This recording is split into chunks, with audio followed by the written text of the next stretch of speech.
వనపర్తి జిల్లా వీపనగండ్ల మండల పరిధిలోని గోపల్దిన్న గ్రామానికి చాలా రోజుల నుండి బస్సు సౌకర్యం లేక ఈ గ్రామంలో ఉన్నటువంటి జనాలు, ప్రజలు, స్త్రీలు చాలామంది బస్సులు లేక అవస్థలు పడుతూ ఇక్కడ నుంచి దాదాపు ఒక 3 కిలోమీటర్లు నడుచుకుంటూ పోయి అక్కడ బస్సు ఎక్కాల్సిన పరిస్థితి ఉంది. ఈ గ్రామానికి బస్సులకు ఎందుకు రావడం లేదు అనే దానిపైన ఈరోజు న్యూస్ ద్వారా ఈ గ్రామానికి బస్సు రావాలని చెప్పి చెప్తా ఉన్నాం.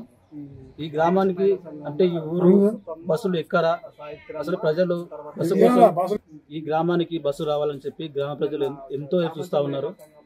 ఈ గ్రామంలో దాదాపుగా గ్రామ జనాభా వచ్చేసి 2200 పైచిలుకనే ఉన్నారు. ఓట్లు వేస్తా ఈ గ్రామ ప్రజలు ఓట్లు వేయడానికి పనికొస్తున్నారు తప్ప వీళ్ళకి బస్సు లేక ఎంతో ఇబ్బందులు పడుతున్న ఆ రాజకీయ నాయకులు ఈ గ్రామాన్ని పట్టించుకోవడం లేదని చెప్పి చాలా ఆవేదన వ్యక్తం చేస్తూ ఉన్నారు. కాబట్టి తొందరలోనే ఈ గ్రామానికి బస్సు రావాలని చెప్పి ఆ గ్రామ ప్రజలు కోరుతా ఉన్నారు. ఆ గ్రామ ప్రజలను కూడా అడిగి బస్సు ఎందుకు రావడం లేదు, సమస్య ఏంటిదని చెప్పి కనుగొనే ప్రయత్నం చేద్దాం. సార్, మాకు మండలానికి పోవాలంటే చాలా ఇబ్బంది ఉంది సార్.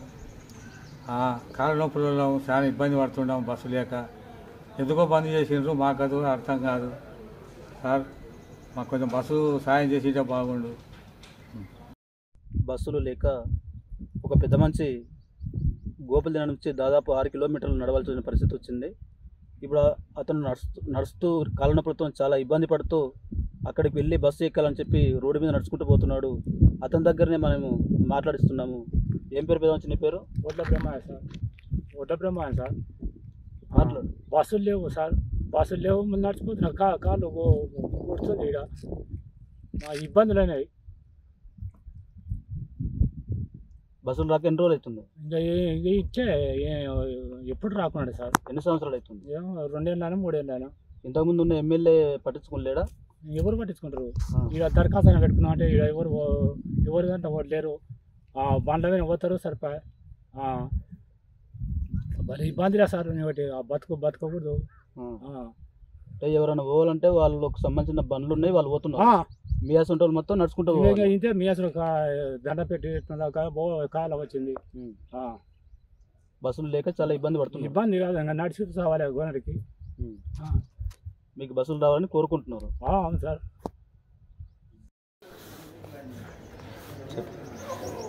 హలో సారు, మా గ్రామానికి బస్సు లేదు. 4 ఏళ్ళు పైన అవుతుంది. నడవాలంటే కాళ్ళ నొప్పులు ఉన్నాయి. మేము ఎక్కడ పోవాలన్నా 5-6 కిలోమీటర్లు ఉంది.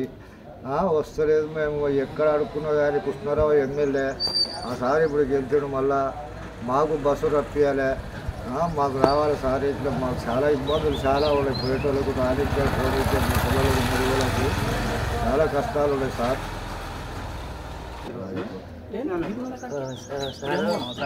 మాకు బస్సులు ఇబ్బంది చాలా అయినాయి. మాకు గోడ నీరు పోయి ఎక్కతేనే లేకుండా లేదు. ముసలోళ్ళు, మురిగోళ్ళు, గర్భిణీ మనుషులు అందరికి ఇబ్బంది అయినాయి. బస్సు సౌకర్యం కలిపేయాలని కోరుతున్నాను. నా పేరు రాజన్ గౌడు, మాది గోపల్దిన్న గ్రామం. మా గ్రామానికి బస్సులు లేక ఒక 4 సంవత్సరాల నుండి లేవు. మేము ఒక ఊరికి వెళ్ళాలని చెప్పంటే 4 కిలోమీటర్ల దూరం నుండి పోయి బస్సు ఎక్కి వెళ్ళిపోవాల్సి వస్తుంది. మా ఊళ్ళో కూడా చదువుకున్న విద్యార్థులు గోవర్ధనగిరికి 10-20 మంది ఆసరు బస్సుకు పోయి అంతవరకు చదువుకుంటుండ్రి. ఆ బస్సు మార్గం లేక కొంతమంది చదువు మానేసి కూడా ఇళ్ళకానే ఉండరు. మేము ఒక మండలానికి కొనిక మాకు బస్సు లేదు. ఆడికి పోవాలనుకుంటే కాలు రస్తా కోరుకోవాలి. కాబట్టి మేము ఎన్నోసార్లు కూడా మేము అధికారులు కూడా విన్నమించినాం, పేపర్ స్టేట్మెంట్ ఇచ్చినాం. తర్వాత డిఎం గారు కూడా ఫోన్ల ద్వారా కూడా తెలిపినా మాకు ఎవరు కూడా పట్టించుకోలేదు. మా ఊరికి గోపల్దిన గ్రామానికి బస్సులు కూడా ఇంతవరకు ఒక 4 సంవత్సరాల నుండి వస్తలేవు, చేస్తలేవు. కాబట్టి మేము బస్సులో కూడా మాకు ఎక్కే మార్గం కూడా మాకు ఏమనిపిస్తలేదు. కాబట్టి దయచేసి మీకు విన్నపించేది ఏంటంటే గ్రామానికి బస్సులు వేస్తే బీపనాల కాలేజీ పోతుండి గోవర్ధనగిరికి కూడా మా ఊర్లో 7th వరకు ఉంది. 10th వరకు గోవర్ధనగిరికి పోయి చదువుకొని వస్తున్నారు. మేము చాలా నుండి కూడా వస్తే లాస్ట్కు ఆ పిల్లలు బస్ సౌకర్యం లేక బడి కూడా బంద్ చేసుకొని కూడా ఇండ్ల కాడ ఉండి వాళ్ళ చెల్లిన పనులు వాళ్ళు చూసుకుంటున్నారు.